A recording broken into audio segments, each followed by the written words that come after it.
योगी आदित्यनाथ के name plate वाले फैसले के बाद सुप्रीम कोर्ट की कहानी पूरे देश की मीडिया ने आपको सुनाई, लेकिन सुप्रीम कोर्ट के अलावा देश की जनता की भी एक कोर्ट होती है और जनता के कोर्ट में वो फैसला कैसे लागू हुआ ये भी आपको समझ लेना चाहिए। अब तक नेम प्लेट वाली सुनवाई में कुल 2 तारीखों पर सुनवाई हो चुकी है।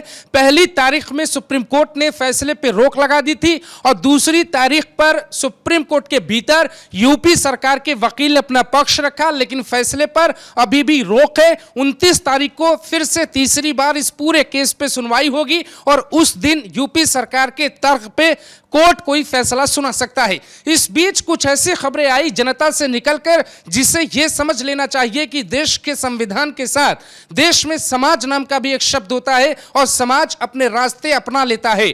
योगी आदित्यनाथ का हाथ पकड़ने वाले एक लाखों की संख्या में, करोड़ों की संख्या में एक साथ लोग दिखाई दिए।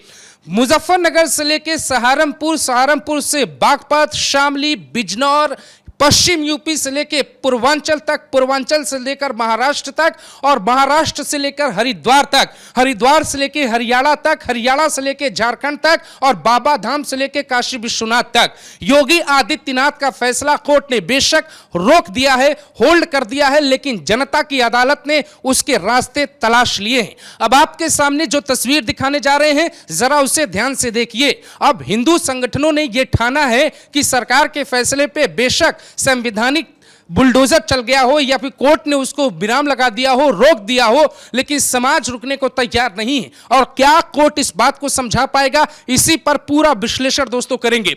ये तस्वीरें मुजफ्फरनगर की हैं। लोग अपने दुकानों के सामने, अपने ठेलों पर, पटरी पर आप देख पाएंगे कि ढाबे के सामने इस वक्त एक कैंपेन चल रहा है। कैंपेन है भगवान की फोटो देने का। लोग एक दूसरे को भगवान की मूर्ति और फोटो दे रहे हैं ताकि अपने दुकानों पर लगाएं।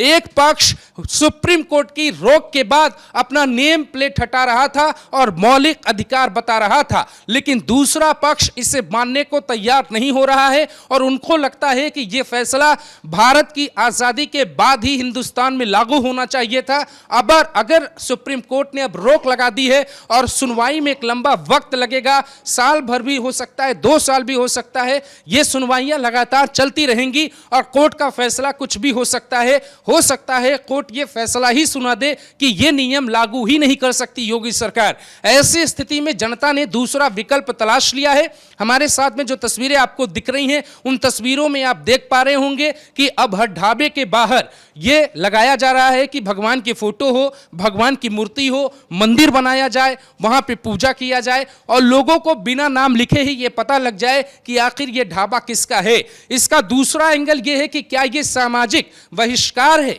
क्या ये आर्थिक बहिष्कार है, आखिर ये हो क्या रहा है, क्या ये हिंदुस्तान के लोकतंत्र के लिए सही है या लोकतंत्र के लिए गलत है। ये सवाल जब उठेगा तब ये बताया जाएगा कि आप बेशक नाम न लिखने के लिए बाध्य आपको कोई कर नहीं सकता, लेकिन आप किसी को भ्रमित नहीं कर सकते। मुजफ्फरनगर के भीतर एक ढाबा था जिसका नाम संगम था। संगम ढाबे के जो पेटीएम का जो क्यूआर कोड था या फोन पे का जो क्यूआर कोड था दोस्तों, उस पे जब आप पेमेंट करते थे तो नाम पवन आता था। या पश्चिम के भीतर आपने देखा होगा कि कई ऐसी जातियां रहती हैं जिनमें से आप देखेंगे कि उन जातियों को देखकर आपको अंदाजा नहीं होगा उनका सरनेम सुन के कि वो किस धर्म के हैं। कई लोग राजपूत लगाते हैं और नाम भी ऐसा कॉमन होता है कि आप समझ नहीं पाएंगे। एक टीवी चैनल के स्टिंग ऑपरेशन में यह साफ हुआ कि बेशक नाम तो पवन आ रहा था, लेकिन पूरी कहानी यह थी कि वो ढाबा एक खास वर्ग का था और यह छिपाने की कोशिश की जा रही थी और यह प्रक्रिया बहुत लंबे वक्त से चल रही थी। इसीलिए सुप्रीम कोर्ट के आदेश को जब सुप्रीम कोर्ट के आदेश के बाद जब यह कहा गया कि फैसला लागू नहीं होगा, तो समाज ने संविधान से अलग एक रास्ता अपना लिया और समाज ने यह दिखा दिया कि लोगों की आस्था है, लोगों का मुद्दा है, लोगों की नब्ज है, लोग इस पे बात करना चाहते हैं, लोग इसको समझना चाहते हैं। मेरठ से पकड़े गए नौशाद उर्फ भूरा, जिनके पास 2 आधार कार्ड मिलते हैं, हिंदुस्तान के अलग अलग शहरों में इस तरीके की कई तस्वीरें आती है। ये मुद्दा जितना हल्के में लिया गया उससे कहीं ज्यादा जटिल था, लेकिन इस पे बात कभी किसी सरकार ने नहीं की। मनमोहन सरकार के फैसले पे योगी आदित्यनाथ ने जब लागू कराया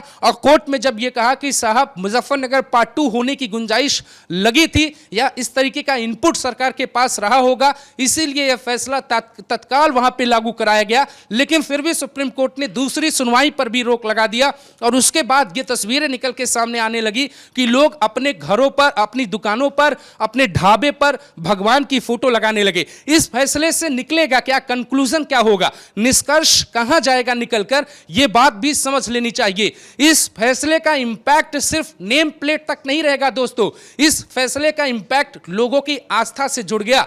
अब लोग इस मुद्दे पे ये कहने लगे कि भाई आप हमें क्या खिलाते हैं, और ये चीज हमें पता होती है, हमारे थाली में आती है, जब वो चीज परोसी जाती है तो हमें पता होता है कि वो चीज क्या है। लेकिन आमतौर पे किसी ढाबे के किचन में आपको जाने की अनुमति नहीं होती। वो खाना कैसा बन रहा है और क्यों बनाया जा रहा है, क्या उसकी प्रोसेसिंग है, इस पे एक भरोसा लोगों को तब होता है जब प्रमाण में कोई बेईमानी नहीं होती। अगर आप गलत नाम अपने ढाबे पर लिख रहे हैं तो समाज इस चीज को अब समझ चुका है। सुप्रीम कोर्ट का नतीजा कुछ भी हो, फैसला कुछ भी हो, आदेश मानना पड़ता है, लेकिन क्राउड का कभी चेहरा नहीं होता दोस्तों। इस देश में बहुत से ऐसे केस आए जब आरोपी भीड़ को बनाया गया, लेकिन भीड़ का कोई चेहरा नहीं होता। अब भीड़ पर कोई सजा भी नहीं सुनाई जा सकती।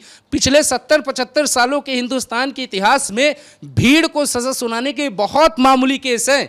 इसीलिए सुप्रीम कोर्ट ने जब यह आदेश दिया कि योगी सरकार इस फैसले को लागू नहीं कर सकती, तो साथ में या तो उनको यह कहना था कि समाज भी इसे लागू ना करे, इस तरीके से फोटो ना लगाए।